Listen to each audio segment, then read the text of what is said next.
अस्सलाम वालेकुम वरहमतुल्लाह। अल्हम्दुलिल्लाह हमने इस रमज़ान में 2 पारे मुकम्मल कर लिए हैं और अब इंशाअल्लाह ताला आज तीसरा पारा मुकम्मल करेंगे। तो हम तिलकर रसूल से शुरू करेंगे। सूरह बकरा हम पढ़ रहे हैं। तो मैं 1 मिनट आपका लूँगा कि बस चेक कर लूँ कि लाइव सही चल रहा है।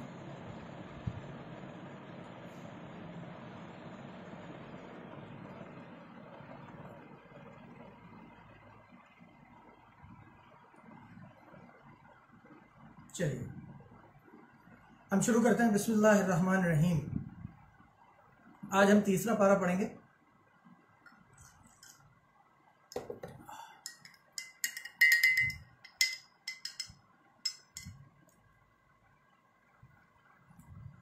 चलिए बिस्मिल्लाहिर्रहमानिर्रहीम शुरू करते हैं। गरज जब तालूत फौजें लेकर रवाना हुआ तो उसने उनसे कहा कि अल्लाह एक नहर से तुम्हारी आजमाइश करने वाला है। जो शख्स उसमें से पानी पी लेगा उसके बारे में समझा जाएगा कि वह मेरा नहीं, और जो न पिएगा वह समझा जाएगा कि मेरा है। हाँ, अगर कोई हाथ से चुल्लू भर पानी ले ले तो खैर। जब वे लोग नहर पर पहुंचे तो कुछ लोगों की सिवा सब ने पानी पी लिया। फिर जब तालूत और मोमिन लोग जो उसके साथ नहर के पार हो गए तो कहने लगे कि जब हम में जालूत और उसके लश्कर में से मुकाबला करने की ताकत ही नहीं। जो लोग यकीन रखते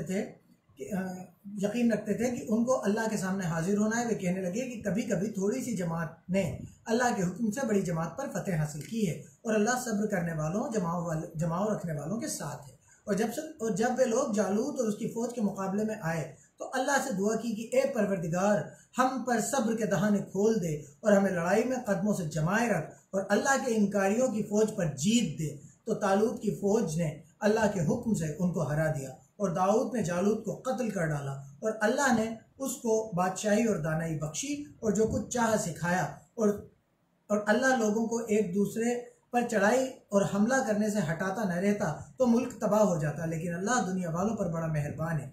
अब देखिए, यहाँ पर अल्लाह ताला अपनी आजमाइश का जो जिस तरीके से वो आजमाइश करता है उसका एक तरीका बता रहा है कि वो सब प्यासे थे, वो एक नहर पे पहुंचने वाले थे। तो जब नहर पे पहुंचे तो अल्लाह ने ये आजमाइश डाल दी कि इसमें से पानी नहीं पियोगे। अब सामने वालों को, जिन लोगों का ईमान कमजोर हुआ, जो लोग अल्लाह पर भरोसा नहीं रख सके, हमको ये भरोसा करना पड़ता है कि चाहे हमें सामने हमारी आसानी दिख रही हो, चाहे हमें सामने हमारा फायदा दिख रहा हो, लेकिन अगर अल्लाह ने उस बात को मना किया है तो उसमें हमारा फायदा नहीं है, उसमें हमारा नुकसान है।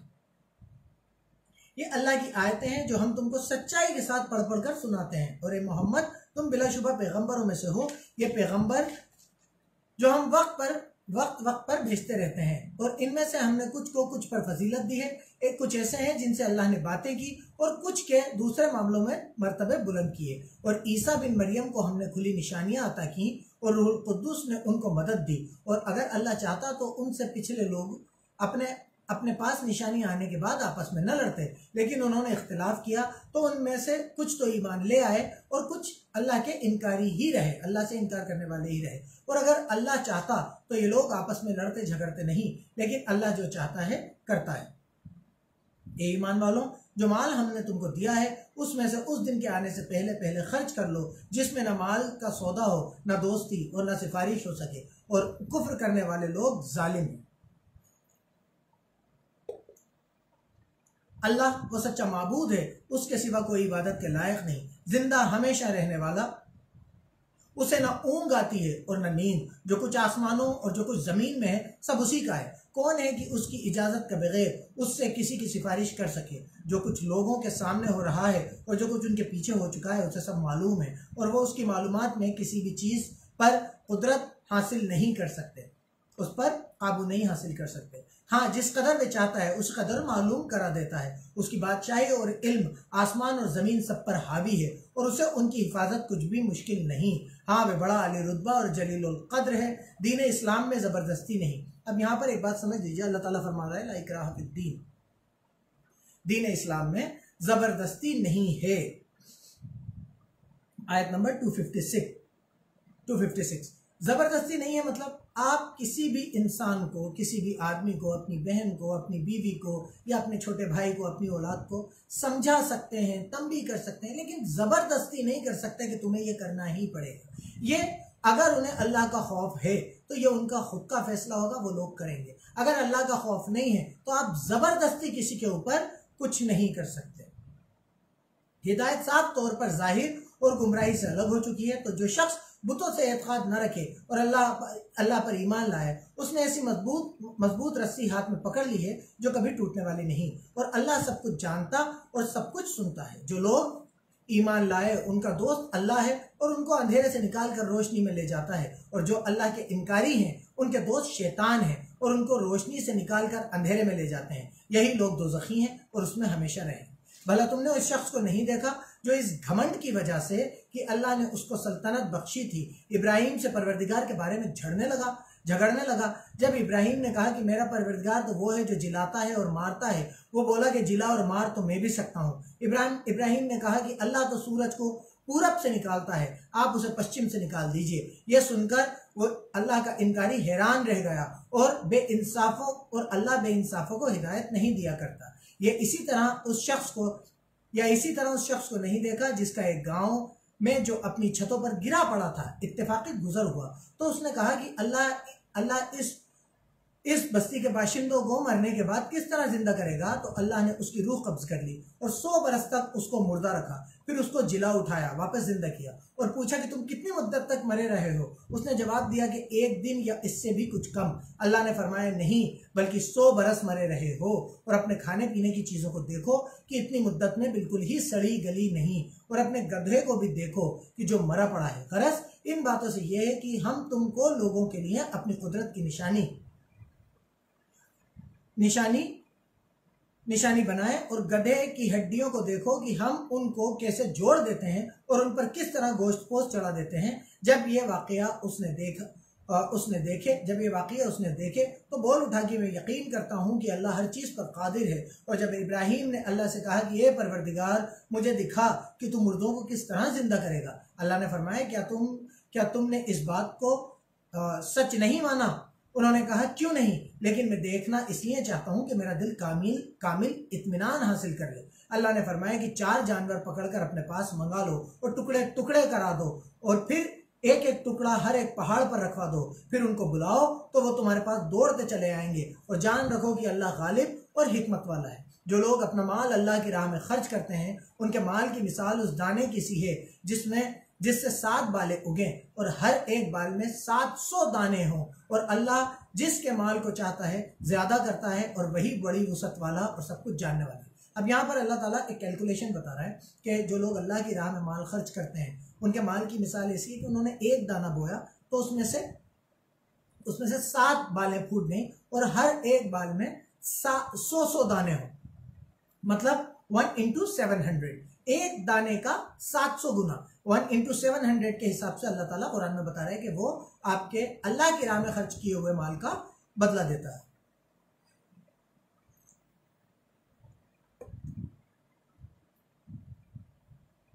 जो लोग अपना माल अल्लाह के रास्ते में खर्च करें, फिर इसके बाद इस खर्च का किसी पर एहसान रखते हैं और ना किसी पर एहसान रखते हैं और ना किसी को तकलीफ देते हैं, उनका बदला उनके परवरदिगार के पास तैयार है, और क़यामत के दिन ना उनको कुछ डर होगा और ना वे गमगीन होंगे। जिस खैरात के देने के बाद लेने वाले को तकलीफ दी जाए, उससे तो नर्म बात कह देनी और उसकी बेअदबी से दरगुजर करना बेहतर है, और अल्लाह बेपरवाह और बुद्धिमान नहीं। अब अल्लाह ताला फरमा रहा है कि आपने किसी के साथ कुछ अच्छा काम किया, किसी को कुछ खैरात दी, अल्लाह के रास्ते में किसी को कुछ खर्च दिया, लेकिन उसके बाद आप उसे बार बार गिनाते भी रहे, एहसान भी रखते रहे, आप उसे कहते रहे मैंने तेरे साथ ऐसा किया था तो अल्लाह ताला फरमाता है कि उससे बेहतर यह है कि आप उसको खर्च ही ना करें। उससे बेहतर यह है कि आप उसको नरम बात कहते हैं कि भाई मैं तुम्हारी मदद नहीं कर सकता, और उसकी बेअदबी से बचें। आपके ऐसा माल अल्लाह को नहीं चाहिए।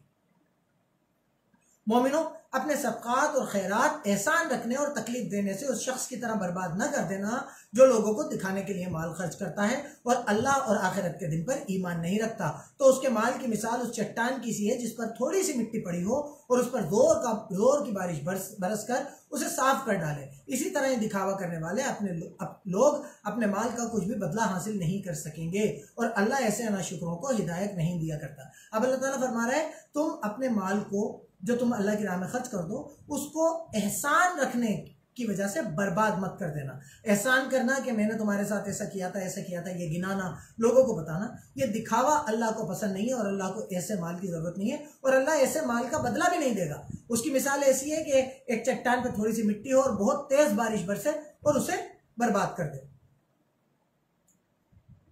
हिदायत नहीं दिया करता। और जो लोग अल्लाह की खुशनुदी हासिल करने के लिए खुलूस नीयत से अपना माल खर्च करते हैं, उनकी मिसाल एक बाग की सी है जो ऊंची जगह पर वाक़ हो। जब उस पर बारिश पड़े तो 100 गुना फल लाए और मह भी ना पड़े तो खैर हल्की फुल्की सी फवार ही सही।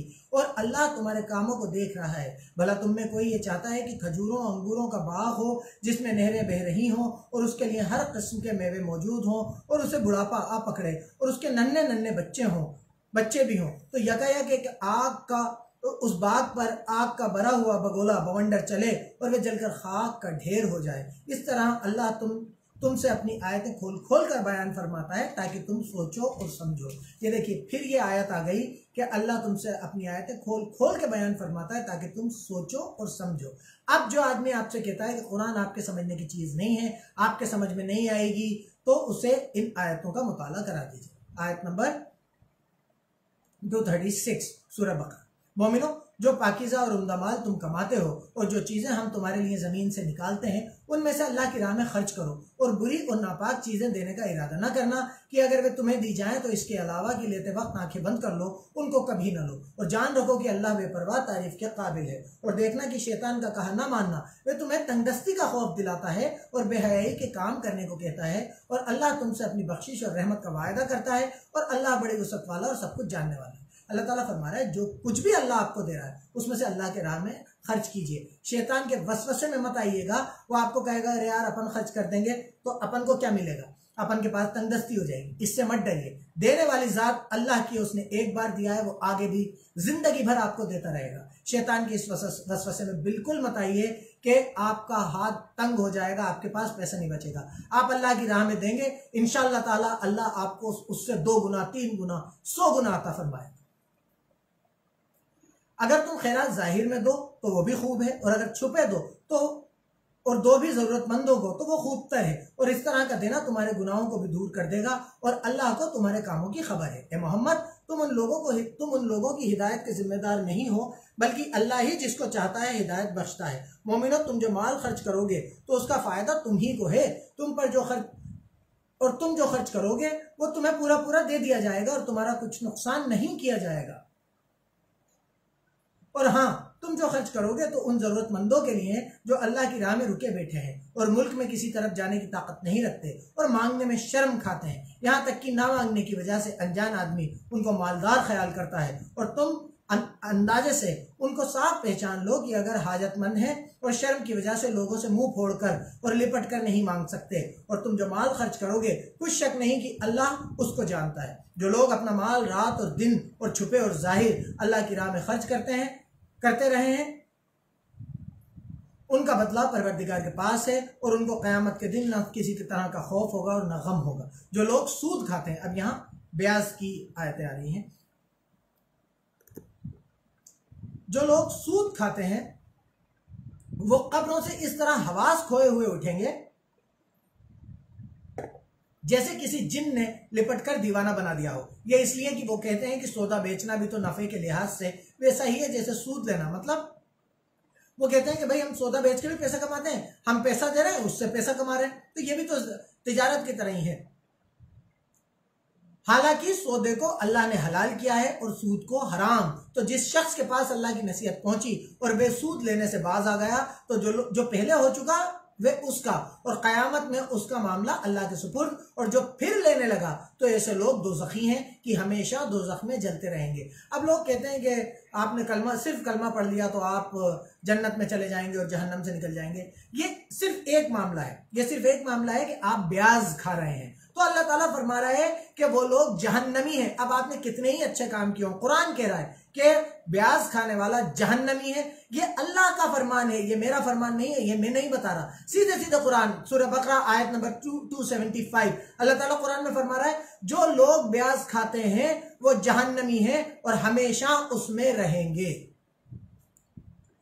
अल्लाह अल्लाह सूद को नाबूद यानी बेबरकत करता है और खैरात की बरकत को बढ़ाता है, और अल्लाह किसी नाशुक्र गुनहगार को दोस्त नहीं रखता। जो लोग ईमान लाए और नेक अमल करते और नमाज पढ़ते और ज़कात देते रहे, उनको उनके कामों का बदला अल्लाह के यहाँ मिलेगा, और क़यामत के दिन उनको न कुछ खौफ होगा और न वे गमनाक होंगे। मोमिनो, अल्लाह से डरो। अगर ईमान रखते हो तो जितना सूद बाकी रह गया है उसको छोड़ दो। अगर ऐसा ना करो तो खबरदार हो जाओ कि तुम अल्लाह और उसके रसूल से जंग करने के लिए तैयार हो, और अगर तौबा कर लोगे और सूद छोड़ दोगे तो तुमको अपनी असल रकम लेने का हक है, जिसमें ना औरों का नुकसान हो और न तुम्हारा नुकसान। सूरह बकरा आयत नंबर 279 अल्लाह ताला साफ साफ फरमा रहा है कि अगर तुम सूद ले रहे हो तो तैयार हो जाओ तुम अल्लाह और उसके नबी से जंग करने के लिए। सूद लेना अल्लाह और उसके नबी से जंग करने के जैसा है। और अब आप सोच लीजिए कि अल्लाह और उसके नबी से जंग करके आप कितना फायदा कमा लेंगे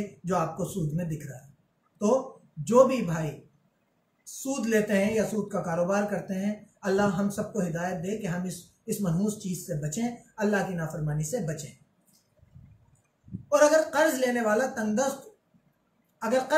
तंगदस्त हो तो उसे फराकी के हासिल होने तक मोहलत दो, और अगर कर्ज रकम बख्श ही दो तो तुम्हारे लिए ज्यादा अच्छा है, बशर्ते कि समझो। अब यहाँ पर सूरह बकरा आयत नंबर 280, यह आयत बहुत ज्यादा समझने की जरूरत है। इसमें अल्लाह ताला फरमा रहा है कि अगर आपने किसी को कर्ज दिया तो उसे जब तक मोहलत दीजिए जब तक उसके हाथ में फराकत ना हो, मतलब उसके पास पैसा न आ जाए कि वो आपको सुकून से वो पैसा लौटा दे। और अगर आप अल्लाह के वास्ते उस कर्ज को छोड़ ही दें तो ये सबसे बेहतरीन है कि अल्लाह ताला कहता है कि फिर उसने मुझे कर्ज दिया, उसने मुझे कर्ज हसना दी। ये बात तो आ गई जिसने कर्ज दिया है, जो पैसे वाला है, जिसने किसी को पैसा दिया। अब उन लोगों की बात सोचिए जो लोग कर्ज लेते हैं। ये बहुत आसान हो गया, कर्ज लेने वाला कहेगा कि अरे यार माफ कर दो, और नहीं भी दिया तो अल्लाह ने तो कहा है कि माफ कर दो, तो उसे तो माफ कर देना चाहिए। अब लेने वाले की बात सुनिए। अल्लाह के नबी ने फरमाया, सही बुखारी और सही मुस्लिम की मुत्तफिक हदीस है, शहीद का दर्जा आप सब जानते हैं। शहीद का दर्जा यह है कि उसका खून का कतरा जमीन पर गिरने से पहले उसको उसकी मगफिरत हो जाती है और वो जन्नत का मुस्तहिक हो जाता है, जन्नत उसके लिए लिख दी जाती है। ये शहीद का दर्जा है। अब कर्ज लेने वाले की बात सुनिए।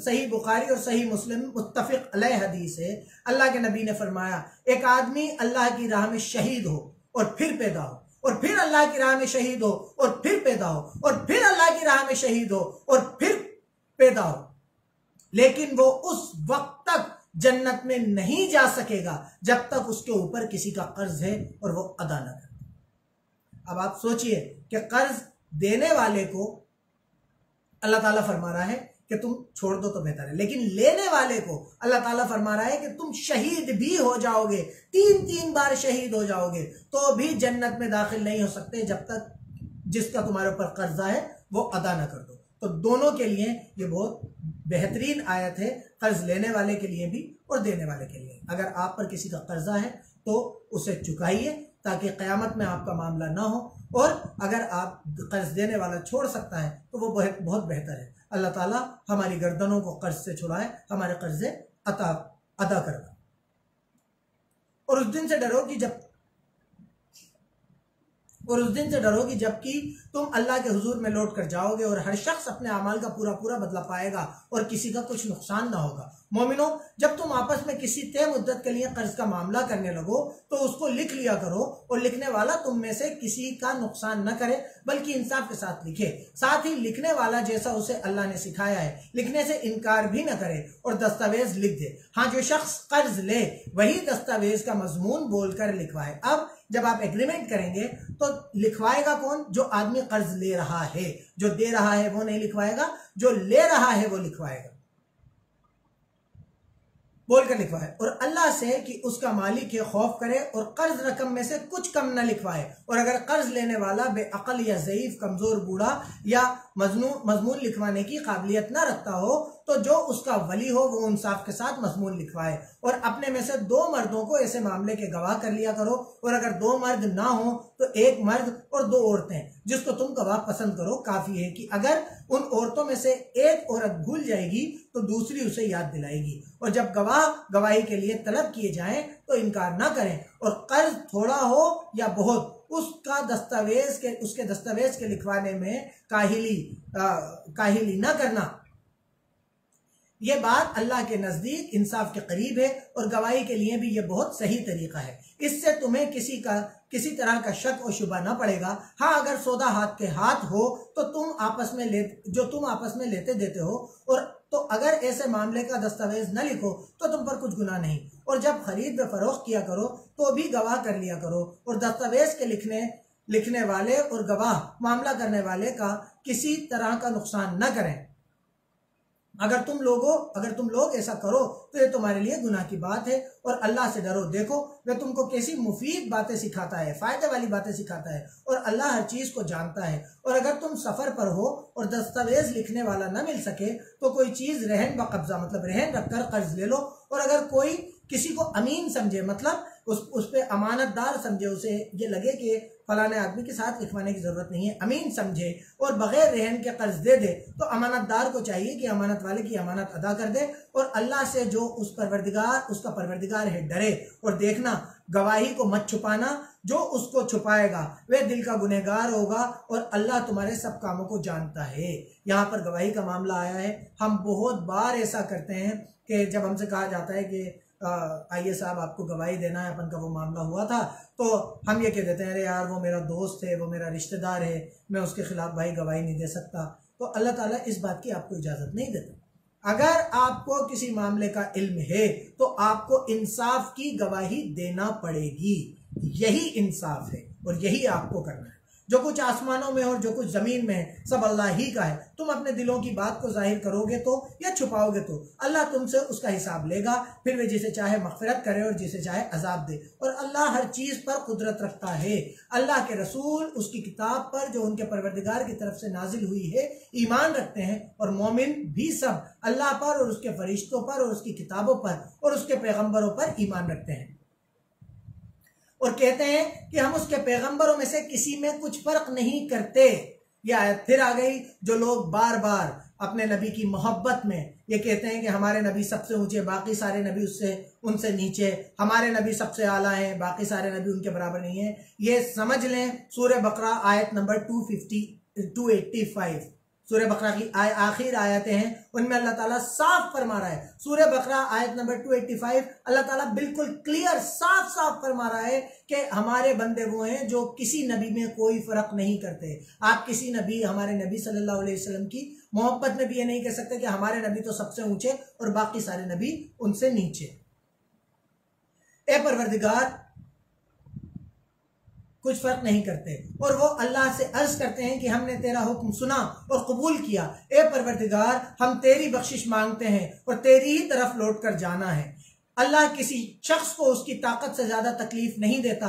अच्छे काम करेगा तो उसको उनका फायदा मिलेगा, बुरे काम करेगा तो उसे उनका नुकसान पहुंचेगा। ए परवरदिगार, अगर हमसे भूल या चूक हो गई हो तो हमारी पकड़ न करिएगा। ए परवरदिगार, हम पर ऐसा बोझ न डालिएगा जैसा आपने हमसे पहले लोगों पर डाला था। ए परवरदिगार, जितना बोझ उठाने की हम में ताकत नहीं उतना हमारे सर पर न रखिएगा। और ए परवरदिगार, हमारे गुनाहों से दरगुजर करिएगा और हमें बख्श दें और हम पर रहम फरमाएं। तू ही हमारा मालिक है, और हमको अल्लाह के इनकार करने वालों पर गालिब फरमा। अल्हम्दुलिल्लाह, ये सूरह बकरा मुकम्मल हुई। सूरह आल इमरान हम शुरू कर रहे हैं। बिस्मिल्लाहिर्रहमानिर्रहीम। अलिफ लाम मीम।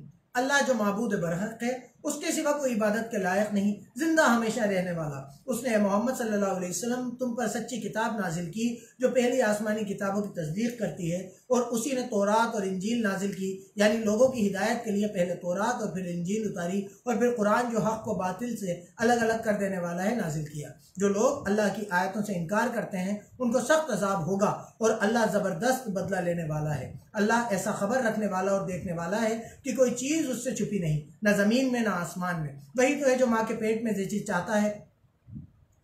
चाहता है तुम्हारी शक्लें बनाता है। उस गालिब हिकमत वाले के सिवा कोई इबादत के लायक नहीं। वही तो है जिसने तुम पर किताब उतारी जिसकी कुछ आयतें मुहक्कम है कि वही असल किताब है, और कुछ मुतशाबे हैं। तो जिन लोगों के दिल में टेढ़ है वे मुतशाबे की पैरवी करते हैं ताकि फितने फैलाएं। मुहक्कम आयतें वो हैं जिनमें अल्लाह ने सीधे सीधे हुक्म अता फरमाए हैं, जिनमें अल्लाह ने सीधी सीधी बात करी है। और मुतशाबे आयत वो हैं जिनके मतलब हमें पता नहीं है, जैसे अलिफ लाम मीम, ये शुरू हुई है। अलिफ लाम मीम का मतलब कोई नहीं जानता। कोई नहीं जानता का मतलब इस दुनिया में कोई नहीं जानता। आपको कोई अलिफ लाम मीम का मतलब नहीं बता सकता। तो जो जिनके दिलों में टेढ़ है वो ये कहते हैं अलिफ लाम मीम का आयत ही नहीं जानते, ऐसा है वैसा है, या मैं अलिफ लाम मीम का मतलब जानता हूँ, वो इन आयतों को पकड़ते हैं और फसाद फैलाते हैं, फितने फैलाते हैं। और मुहक्कम आयत है वो हैं जिन पर आपको सीधे सीधे अमल करना है। और असली मुराद अल्लाह के सिवा, और यानी इन आयतों की असली मुराद अल्लाह के सिवा कोई नहीं जानता। और जो लोग इल्म में कामिल होते हैं वे ये कहते हैं कि हम उन पर ईमान लाए हैं, मतलब हम इन पे मुतशाबे आयत पर ईमान लाए हैं, ये सब हमारे परवरदिगार की तरफ से हैं। और नसीहत तो अक्लमंद ही कबूल करते हैं। ए परवरदिगार, जब तूने हमें हिदायत बख्शी है तो इसके बाद हमारे दिलों में टेढ़ ना पैदा कर दीजिए और हमें अपने यहाँ से नेमत अता फरमाइए। ए परवरदिगार, तू तो बड़ा अता फरमाने वाला है। ए परवरदिगार, तू उस दिन के आने में जिसके आने में कुछ भी शक नहीं, सब लोगों को अपने हुजूर में जमा कर लेगा। बेशक अल्लाह वायदे के खिलाफ नहीं करता। जो लोग अल्लाह के इनकारी हुए उस दिन ना तो उनका माल ही अल्लाह के अजाब से उनको बचा सकेगा और ना उनकी औलाद ही कुछ काम आएगी, और ये लोग जहन्नम की आग का ईंधन होंगे। इनका हाल भी फिरौनियों और उनसे पहले लोगों का सा होगा जिन्होंने हमारी आयतों को झुटलाया, तो अल्लाह ने उनको उनके गुनाहों की वजह से अजाब में पकड़ लिया था, और अल्लाह सख्त अजाब करने वाला है। ए पैगम्बर, अल्लाह के इनकार करने वालों से कह दो कि दुनिया में भी तुम बहुत जल्द मगलूब हो जाओगे और आखिरत में जहन्नम की तरफ हाँके जाओगे, और वो बुरी जगह है। तुम्हारे लिए दो गिरोह हैं जो बद्र की लड़ाई के दिन आपस में भिड़ गए। अल्लाह की कुदरत की शानदार निशानी थी। एक गिरोह मुसलमानों का था, अल्लाह की राह में लड़ रहा था, और दूसरा गिरोह अल्लाह के इनकार करने वालों का था। उनको अपनी आंखों से अपने से दो गुना देख रहा था, और अल्लाह अपनी मदद से जिसको चाहता है मदद देता है। जो बशारत वाले खुली आंखों वाले हैं उनके लिए इस वाक़े में बड़ा सबक है। बद्र में लड़ाई हुई थी, जो मुसलमानों की फौज थी उसके पास सामान भी नहीं थे, कुछ भी नहीं था, लेकिन और वो 313 थे, और जो सामने कुफार मक्का की फौज थी वो 1000 थे, वो उनसे 3 गुना थे। लेकिन अल्लाह ताला ने मुसलमानों की मदद की और 313 ने 1000 पर फतेह पाई। बड़ा सबक है। लोगों को उनकी ख्वाहिशों की चीजें यानी औरतें और बेटे और सोने और चांदी और बड़े बड़े ढेर, सोने चांदी के बड़े बड़े ढेर और निशान लगे हुए घोड़े और मवेशी और खेती बाड़ी जीनतदार मालूम होती है, मगर ये सब दुनिया ही की जिंदगानी के सामान है और अल्लाह के पास बहुत अच्छा ठिकाना है। मतलब अल्लाह के पास इन सब सोने और चांदी के ढेरों से भी ज्यादा बेहतर ठिकाना है। ए पैगंबर, उनसे कहो कि भला मैं तुमको ऐसी चीज बताऊं जो इन चीजों से कहीं अच्छी है। सुनो, जो लोग परहेजगार हैं उनके लिए अल्लाह के यहाँ बहिश्त के बाग हैं जिनके नीचे नहरें बह रही हैं, उनमें वे हमेशा रहेंगे, और पाकीज़ा औरतें हैं, और सबसे बढ़कर अल्लाह की खुशनुदी, और अल्लाह अपने नेक बंदों को देख रहा है जो अल्लाह से इल्तिजा करते हैं कि ये परवरदिगार, हम ईमान ले आए सो हमको हमारे गुनाहों को माफ फरमा और दोज़ख के अजाब से बचा। ये वो लोग हैं जो मुश्किलों में सब्र करते हैं और सच बोलते हैं और इबादत में लगे रहते हैं, अल्लाह की राह में खर्च करते हैं और सहर के वक्तों में गुनाहों की माफ़ी मांगा करते हैं। सच बोलना एक बहुत इंपॉर्टेंट चीज़ है। अल्लाह ताला आपको और मुझे झूठ से बचाए और सच बोलने की तौफीक अता फरमाए। अल्लाह तो इस बात की गवाही देता है कि उसके सिवा कोई माबूद नहीं, इबादत के लायक नहीं, और फरिश्ते और इल्म वाले लोग जो इंसाफ पर कायम हैं ये भी गवाही देते हैं उस गालिब हिकमत वाले के सिवा कोई इबादत के लायक नहीं। दीन तो अल्लाह के नज़दीक इस्लाम है, और अहले किताब ने जो इस दीन से इख्तिलाफ किया तो इल्म हासिल होने के बाद आपस की जिद से किया, और जो शख्स अल्लाह की आयतों को न माने तो अल्लाह जल्द हिसाब लेने वाला और सजा देने वाला है। ए पैगम्बर, अगर ये लोग तुमसे झगड़ने लगे तो कहना कि मैं और मेरी पैरवी करने वाले तो अल्लाह के फरमाबरदार हो चुके, और अहले किताब और अनपढ़ लोगों से कहो कि क्या तुम भी अल्लाह के फरमाबरदार बनते और इस्लाम लाते हो। अगर ये लोग इस्लाम ले आए तो बेशक हिदायत पा लें, और अगर तुम्हारा कहा न माने तो तुम्हारा काम सिर्फ अल्लाह का पैगाम पहुंचा देना है, और अल्लाह अपने बंदों को देख रहा है। जो लोग अल्लाह की आयतों को नहीं मानते और नबियों को नाहक कत्ल करते रहे हैं, और जो इंसाफ करने का हुक्म देते हैं उन्हें भी मार डालते हैं, उनको गम देने वाले अजाब की खुशखबरी सुना दो। ये ऐसे लोग हैं जिनके आमाल दुनिया और आखिरत दोनों में बर्बाद हैं और उनका कोई मददगार नहीं होगा। भला तुमने उन लोगों को नहीं देखा जिनको अल्लाह की किताब यानी तौरात दी गई और वो उस अल्लाह की किताब की तरफ बुलाए जाते हैं ताकि उनके झगड़ों का उनमें फैसला कर दें, तो एक फरीक उनमें से मुंह बनाकर फेर लेता है। ये इसलिए कि ये इस बात के कायल हैं कि दोज़ख की आग हमें कुछ दिन के सिवा छू ही नहीं सकेगी, और जो कुछ ये दीन के बारे में बहतान बांधते रहे हैं उसने उनको धोखे में डाल रखा है। अब देखिए, ये मामला हमारे साथ कितने लोगों के साथ है। आप खुद सुनते होंगे हमेशा कि मुसलमानों में भी काफ़ी लोग कहते हैं कि हाँ थोड़े दिन जहन्नम में जाएंगे, उसके बाद निकाल लिए जाएंगे। एक बात बताइए, हम खुले आम अल्लाह की नाफरमानी करें, हम खुले आम अल्लाह के हुक्मों के खिलाफ काम करते रहें और फिर ये कहें कि कुछ दिन के सिवा दोज़ख की आग हमें छू भी नहीं सकेगी, तो अल्लाह ताला फरमा रहा है ये बेकार के बहतान है जिसने उन्होंने धोखे में डाल रखा है। तो उस वक्त क्या हाल होगा जब हम उनको जमा करेंगे, यानी उस दिन जिस दिन के आने में कुछ भी शक नहीं, और हर नफ्स अपने अमाल का पूरा बदला पाएगा और उन पर जुल्म नहीं किया जाएगा। कहोगी ये अल्लाह बादशाही के मालिक, तू जिसको चाहे बादशाही बख्शे और जिससे चाहे बादशाही छीन ले, और जिसको चाहे इज्जत दे और जिसे चाहे जलील करे। हर तरह की भलाई तेरे ही हाथ है और बेशक तू हर चीज पर कादिर है। तू ही रात को दिन में दाखिल करता है और तू ही दिन को रात में दाखिल करता है। तू ही बेजान से जानदार पैदा करता है और तू ही जानदार से बेजान पैदा करता है, और तू जिसको चाहता है बेहिसाब रोजी देता है। मोमिनों को चाहिए कि मोमिनों के सिवा अल्लाह के इनकारियों को अपना राजदार न बनाएं, और जो ऐसा करेगा उससे अल्लाह का कुछ अहद नहीं। अगर इस तरीके से कि तुम उनकी बुराई से बचाव की शक्ल निकालो तो हर्ज नहीं, और अल्लाह तुमको अपने गजब से डराता है और अल्लाह ही की तरफ तुमको लौट कर जाना है। ए पैगंबर, लोगों से कह दो कि कोई बात तुम अपने दिलों में छुपाओ या उसे जाहिर करो, अल्लाह उसको जानता है, और जो कुछ आसमानों में और जो कुछ जमीन में है उसको सबकी खबर है, और वह हर चीज पर कादिर है, हर चीज पर उसका काबू है। जिस दिन हर शख्स अपने अमाल की नेकी को मौजूद पा लेगा और उनकी बुराई को भी देख लेगा, तो आरजू करेगा कि एक काश उसमें और इस बुराई में दूर का फासला हो जाता। और अल्लाह तुमको अपने गजब से डराता है और अल्लाह अपने बंदों पर निहायत मेहरबान है।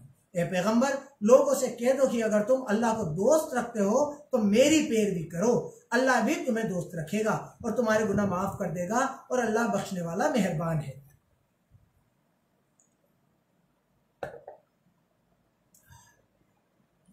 कह दो कि अल्लाह और उसके रसूल का हुक्म मानो, अगर ना माने तो अल्लाह भी इनकार करने वालों को दोस्त नहीं रखता।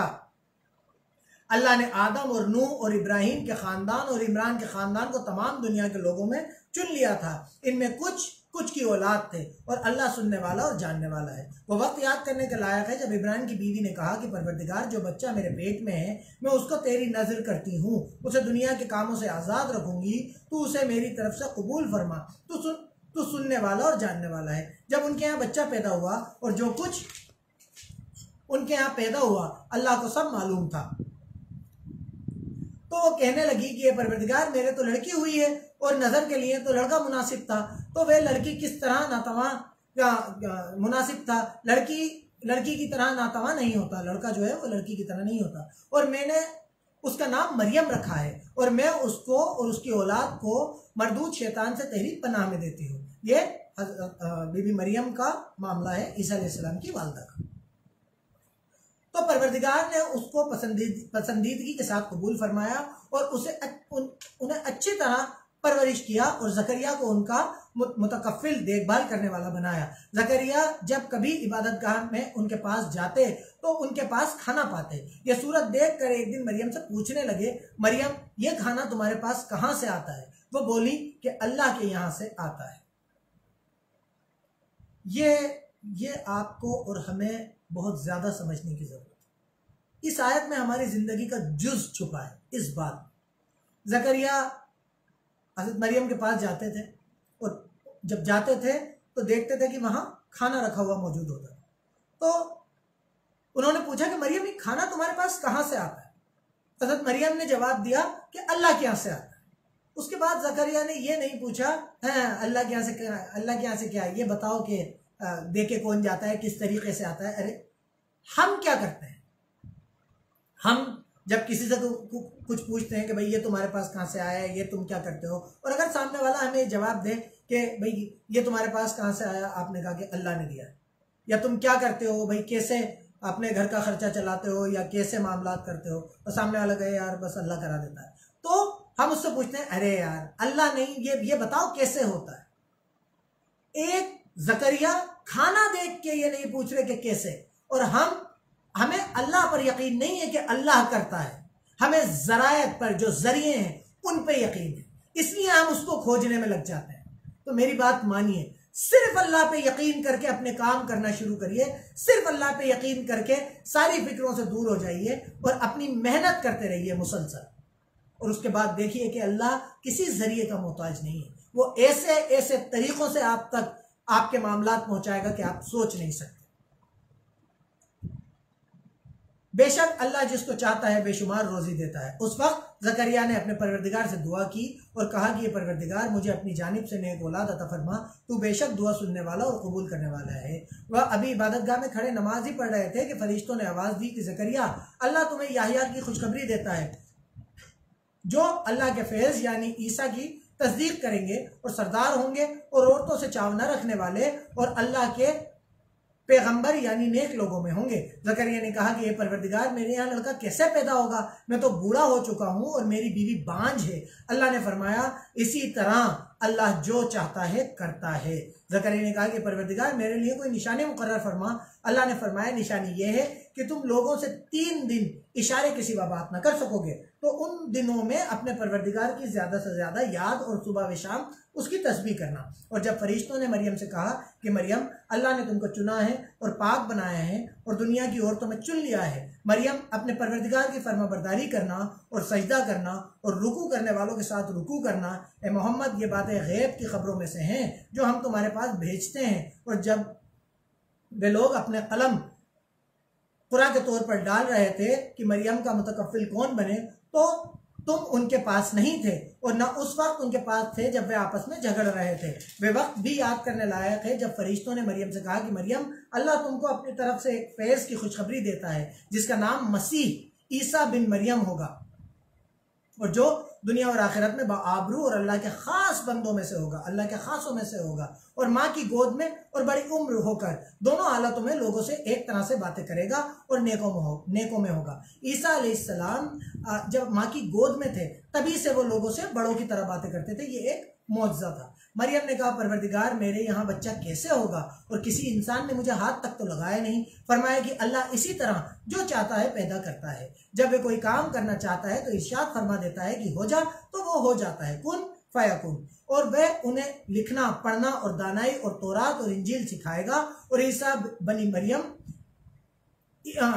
ईसा बनी इसराइल की तरफ पैगंबर होकर जाएंगे और कहेंगे कि मैं तुम्हारे पास तुम्हारे परवरदिगार की तरफ से निशानी लेकर आया हूँ, वह ये कि तुम्हारे सामने मिट्टी की मूर्ति परिंदे की शक्ल में बनाता हूँ, फिर उसमें फूंक मारता हूँ तो वह अल्लाह के हुक्म से सचमुच का जानवर हो जाता है, और अबरस मतलब जिसके सफ़ेद दाग होते हैं उसको तंदुरुस्त ठीक कर देता हूँ, और अल्लाह के हुक्म से मुर्दे में जान डाल देता हूँ, और जो कुछ तुम खाकर आते हो और जो कुछ अपने घरों में जमा करके रखते हो सब तुमको बता देता हूँ। अगर तुम ईमान वाले हो तो इन बातों में तुम्हारे लिए अल्लाह की कुदरत की निशानियां हैं। अब एक बात समझिए, ईसा अलैहिस्सलाम एक मुर्दे को जिंदा कर रहे हैं, एक परिंदे में मिट्टी की मूर्ति में फूंक मार रहे हैं तो वो जानदार परिंदा बन जाता है, सफ़ेद दाग जिनके होते हैं उन्हें ठीक कर देते हैं। लेकिन उसके बाद भी वो क्या कहते हैं कि मैं अल्लाह के हुक्म से जिंदा कर देता हूँ, मैं अल्लाह के हुक्म से फूंक मारता हूँ तो वो परिंदा बन जाता है, मैं अल्लाह के हुक्म से शिफा दे देता हूँ। हमें डरना चाहिए इस चीज़ से कि हम किसी पोस्ट पे हों, हम किसी इक़्तिदार की जगह पे हों और हम ये सोचने लगें कि ये मैंने किया है। हर काम का होना अल्लाह के हुक्म से है, तो हमें हर काम में चाहे हम उसका ज़रिया हो चाहे कोई और हो, हमें ये सोचना चाहिए कि इसके करने के पीछे सिर्फ अल्लाह की ज़ात और उसका हुक्म है। और मुझसे पहले जो तौरात नाजिल हुई थी उसकी तस्दीक भी करता हूँ, और मैं इसलिए भी आया हूँ कि कुछ चीज़ों में तुम पर कुछ चीज़ें जो तुम पर हराम थी उनको तुम्हारे लिए हलाल कर दूं, और मैं तुम्हारे परवरदिगार की तरफ से निशानी लेकर आया हूं, तो अल्लाह से डरो और मेरा कहा मानो। कुछ शक नहीं कि अल्लाह ही मेरा और तुम्हारा परवरदिगार है, तो उसी की इबादत करो, यही सीधा रास्ता है। जब ईसा अलैहिस्सलाम ने उनकी तरफ से नाफरमानी और कत्ल की नीयत देखी तो कहने लगा कि कोई है जो अल्लाह का तरफदार और मेरा मददगार हो। हवारी बोले कि हम अल्लाह के तरफदार और आपके मददगार हैं, हम अल्लाह पर ईमान लाए और आप पर गवाह रहे हैं कि आप गवाह रहे कि हम फरमाबरदार हैं। ये परवरदिगार जो किताब तूने नाजिल फरमाई है हम उस पर ईमान लाए और तेरे पैगंबर के ताबेदार हो चुके, तो हमको मानने वालों में लिख ले। और वो यानी यहूदी ईसा के कत्ल के बारे में एक चाल चले, और अल्लाह भी ईसा को बचाने के लिए चाल चला, और अल्लाह खूब चाल चलने वाला है। उस वक्त अल्लाह ने फरमाया कि ईसा तुम्हारी दुनिया में रहने की मुद्दत पूरी करके तुमको अपनी तरफ उठा लूंगा और तुम्हें अल्लाह के इनकार करने वालों की सोहबत से पाक कर दूंगा, और जो लोग तुम्हारी पैरवी करेंगे उनको अल्लाह के इनकार करने वालों पर क़यामत तक फाइक यानी बढ़कर और गालिब रखूंगा। फिर तुम सब मेरे पास लौट कर आओगे, तो जिन बातों में तुम इख्तिलाफ करते थे उस दिन तुम में उनका फैसला कर दूंगा। यानी जो अल्लाह का इनकार करने वाले हुए उनको दुनिया और आखिरत दोनों में सख्त अजाब दूंगा, और उनका कोई मददगार ना होगा। और जो ईमान लाए और नेक अमल करते रहे उनको अल्लाह पूरा पूरा बदला देगा, और अल्लाह जालिमों को दोस्त नहीं रखता। ए मोहम्मद, ये हम तुमको अल्लाह की आयतें और हिकमत भरी नसीहतें पढ़ पढ़ कर सुनाते हैं। ईसा का हाल अल्लाह के नज़दीक आदम का सा है, और कि उसने पहले मिट्टी से उनका कालिब बनाया, फिर फरमाया कि इंसान हो जा, तो वे इंसान हो गए। ये बात तुम्हारे परवरदिगार की तरफ से हक है, सो तुम हरगिज शक करने वालों में ना होना। फिर अगर ये लोग ईसा के बारे में तुमसे झगड़ा करें और तुमको हकीकत तो मालूम हो ही चली है, तो उनसे कहना कि आओ हम अपने बेटों और औरतों को बुलाएं, और तुम अपने बेटों और औरतों को बुलाओ, और हम खुद भी आएँ और तुम खुद भी आओ। फिर दोनों फरीक अल्लाह से दुआ व इल्तिजा करें कि झूठों पर अल्लाह की लानत भेजें। ये तमाम बयानात सही हैं और अल्लाह के सिवा कोई माबूद नहीं, और बेशक अल्लाह गालिब और हिकमत वाला है। तो अगर ये लोग फिर जाएं तो अल्लाह मुफसिदों फसाद फैलाने वालों को खूब जानता है। कह दो कि ए अहले किताब, जो बात हमारे और तुम्हारे दरमियान एक ही मान ली गई है उसकी तरफ आओ, और यह कि अल्लाह के सिवा हम किसी की इबादत ना करें और उसके साथ किसी चीज़ को शरीक ना बनाएं, और हम में से कोई किसी को अल्लाह के सिवा अपना कारसाज न समझे। ये बात बिल्कुल समझ लीजिए कि करने वाला कारसाज सिर्फ अल्लाह है। हम में से कोई किसी को अल्लाह के सिवा अपना कारसाज न समझे। ये नहीं समझे कि फलाना शख्स कर देगा, जरिया कोई भी हो सकता है, लेकिन करने वाली ज़ात सिर्फ अल्लाह की है। अगर ये लोग इस बात को न माने तो उनसे कह दो कि तुम गवाह रहो कि हम अल्लाह के फरमाबरदार हैं। ए अहले किताब, तुम इब्राहिम के बारे में क्यों झगड़ते हो, हालांकि तौरात और इंजील उनके बाद उतरी है और वह पहले हो चुके हैं, तो क्या तुम अक्ल नहीं रखते? देखो ऐसी बात में तो तुमने झगड़ा किया ही था जिसका तुम्हें कुछ इल्म था, मगर ऐसी बात में क्यों झगड़ते हो जिसका तुमको कुछ भी इल्म नहीं, और अल्लाह जानता है और तुम नहीं जानते। इब्राहिम ना तो यहूदी थे ना ईसाई, बल्कि उससे बेताल्लुक होकर एक अल्लाह के हो रहे थे और उसी के फरमाबरदार थे और मुशरिकों में से ना थे। इब्राहिम से कुर्ब करीबी ताल्लुकात रखने वाले तो वो लोग हैं जो उनकी पैरवी करते हैं, और ये पैगंबर आखिरी पैगंबर और वो लोग जो ईमान लाए हैं, और अल्लाह मोमिनों का कारसाज है। ए इस्लाम मानने वालों, कुछ अहले किताब इस बात की ख्वाहिश रखते हैं कि तुमको गुमराह कर दें, मगर तुमको क्या गुमराह करेंगे, अपने आप को ही गुमराह कर रहे हैं और नहीं जानते। अहले किताब, तुम अल्लाह की आयतों से क्यों इनकार करते हो, और तुम तौरात को जानते तो हो, तुम तौरात को मानते तो हो। अहले किताब, तुम सच को झूठ के साथ गड़बड़ क्यों करते हो और हक को क्यों छुपाते हो, और तुम जानते भी हो। और अहले किताब एक दूसरे से कहते हैं कि जो किताब मोमिनों पर नाजिल हुई है उस पर दिन के शुरू में तो ईमान ले आया करो और उसके आखिर में इनकार कर दिया करो, ताकि वे इस्लाम से हट जाएं और अपने दीन की पैरवी करने वालों के सिवा किसी और के कायल ना होना। ए पैगंबर, कह दो कि हिदायत तो अल्लाह ही की हिदायत है। ये वो भी कहते हैं ये भी न मानना, वो ये भी कहते हैं कि ये भी ना मानना कि जो चीज़ तुमको मिली है वैसी किसी और को मिलेगी या वे तुम्हें अल्लाह के सामने कायल माकूल कर सकेंगे। ये भी कह दो कि बुजुर्गी अल्लाह ही के हाथ में है, वह जिसे चाहता है देता है, और अल्लाह वुसअत वाला, इल्म वाला है। वो अपनी रहमत से जिसे चाहता है खास कर लेता है, और अल्लाह बड़े फजल का मालिक है।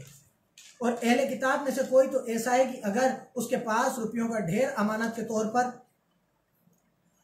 तौर पर रख दो तो तुमको फौरन वापस दे दे। और कोई इस तरह का है कि अगर उसके पास 1 दिनार भी अमानत के तौर पर रखो तो जब तक उसके सर पर हर वक्त खड़े ना रहो तुम्हें दे ही नहीं। ये इसलिए कि वे कहते हैं कि उम्मियों के बारे में हमारी पकड़ ना होगी। ये अल्लाह पर सिर्फ झूठ बोलते हैं और इस बात को जानते भी नहीं। हाँ, जो शख्स अपने इकरार को पूरा करे और अल्लाह से डरे तो अल्लाह डरने वालों को दोस्त रखता है। जो लोग अल्लाह के इकरारों को अपनी कस्मों को बेच डालते हैं और उनके बदले थोड़ी सी कीमत हासिल करते हैं उनका आखिरत में कुछ हिस्सा नहीं। उनसे अल्लाह ना तो कलाम करेगा और न क़यामत के दिन उनकी तरफ देखेगा और न उनको पाक करेगा और उनको गम देने वाला अज़ाब होगा। और इन अहले किताब में से कुछ ऐसे हैं कि किताब तौरात को जुबान मरोड़ मरोड़ कर पढ़ते हैं ताकि तुम समझो कि जो कुछ वो पढ़ते हैं किताब में से है, हालांकि वे किताब में से नहीं होता। और वो कहते हैं कि ये अल्लाह की तरफ से नाजिल हुआ है, हालांकि वे अल्लाह की तरफ से नहीं होता। अल्लाह पर झूठ बोलते हैं और ये बात जानते भी हैं। किसी आदमी को मुनासिब नहीं कि अल्लाह तो उसे किताब और हुकूमत और नबूवत अता फरमाए और वे लोगों से कहे कि अल्लाह को छोड़कर मेरे बंदे हो जाओ, बल्कि उसके लिए ये कहना मुनासिब है कि ए अहले किताब तुम उलमा रब्बानी हो जाओ, क्योंकि तुम अल्लाह की किताब पढ़ते रहते हो। और उसको ये भी नहीं कहना चाहिए कि तुम फरिश्तों और पैगंबरों को अल्लाह बना लो, खुदा बना लो। भला जब तुम मुसलमान हो चुके तो क्या उसे मुनासिब है कि तुम्हें वापस अल्लाह का इनकार करने वाला होने को कहे। और जब अल्लाह ने पैगंबरों से अहद लिया कि जब तुमको किताब और दानाई अता करूं फिर तुम्हारे पास कोई पैगंबर आए तो जो तुम्हारी किताब की तस्दीक करे तो तुम्हें उस पर ज़रूर ईमान लाना होगा और ज़रूर उसकी मदद करनी होगी। और अहद लेने के बाद पूछा कि भला तुमने इकरार किया और इस इकरार पर मेरा जिम्मा लिया या मुझे जामिन ठहराया? उन्होंने कहा हाँ, हमने इकरार किया। अल्लाह ने फरमाया कि तुम इस अहद के पैमाने के गवाह रहो और मैं भी तुम्हारे साथ गवाह हूँ। तो जो इसके बाद फिर जाए वे बदकिरदार है। क्या ये अल्लाह का इनकार करने वाले अल्लाह के दीन के सिवा किसी और दीन के तालिब हैं? हालांकि सब आसमानों और ज़मीन वाले खुशी या ज़बरदस्ती से अल्लाह के फरमाबरदार हैं और उसी की तरफ लौट कर जाने वाले हैं। कहो कि हम अल्लाह पर ईमान लाए और जो किताब हम पर नाजिल हुई और जो सहीफ़े इब्राहिम और इस्माइल और इसहाक और याकूब और उनकी औलाद पर उतरे और जो किताबें मूसा और ईसा और दूसरे नबियों को परवरदिगार की तरफ से मिली सब पर ईमान लाए। हम इन पैगंबरों में से किसी में कुछ फ़र्क नहीं करते। ये देखिए कि फिर आ गया कि अल्लाह ताला फरमा रहा है कि हम तो जो अल्लाह के नेक बंदे हैं वो पैगंबरों में से किसी में कुछ फर्क नहीं करते और हम उसी एक अल्लाह के फरमाबरदार हैं। और जो शख्स इस्लाम के सिवा किसी और दीन का तालिब हो वे उससे हरगिज़ नहीं कबूल किया जाएगा और ऐसा शख्स आखिरत में नुकसान उठाने वालों में होगा। अल्लाह ऐसे लोगों को कैसे हिदायत दे जो ईमान लाने के बाद वापस अल्लाह के इनकारी हो गए और पहले इस बात की गवाही दे चुके कि पैगंबर हक पर हैं और उनके पास दलीलें भी आ गईं। और अल्लाह बेइंसाफों को हिदायत नहीं देता। उन लोगों की सज़ा यह है कि उन पर अल्लाह की और फरिश्तों की और इंसानों की सबकी लानत हो, हमेशा उस लानत में गिरफ्तार रहेंगे। उनसे ना तो अजाब ही हल्का किया जाएगा और ना उन्हें मोहलत ही दी जाएगी। हाँ, जिन्होंने उसके बाद तौबा की और अपनी हालत दुरुस्त कर ली तो अल्लाह बख्शने वाला मेहरबान है। जो लोग ईमान लाने के बाद अल्लाह का इनकार करने वाले हो गए वो फिर कुफ्र में बढ़ते गए, अल्लाह के इनकार में और बढ़ते गए, ऐसों की तौबा हरगिज़ कबूल नहीं होगी और ये लोग गुमराह हैं। जो लोग अल्लाह का इनकार करने वाला हुए और अल्लाह का इनकार करते हुए ही मर गए वे अगर निजात हासिल करना चाहें और बदले में ज़मीन भरकर सोना दें तो हरगिज़ कबूल नहीं किया जाएगा। इन लोगों को गम देने वाला अजाब होगा और उनकी कोई मदद नहीं करेगा। अल्हम्दुलिल्लाह, ये तीसरा पारा तिलका रसूल मुकम्मल हुआ। इंशाअल्लाह ताला हम कल चौथा पारा पढ़ेंगे और अगर इसके मुताल्लिक़ आपके कोई सवालात हों तो कमेंट कर दीजिएगा। इंशाअल्लाह ताला कल हम कमेंट्स में लिखे सवालात को लेने की कोशिश करेंगे।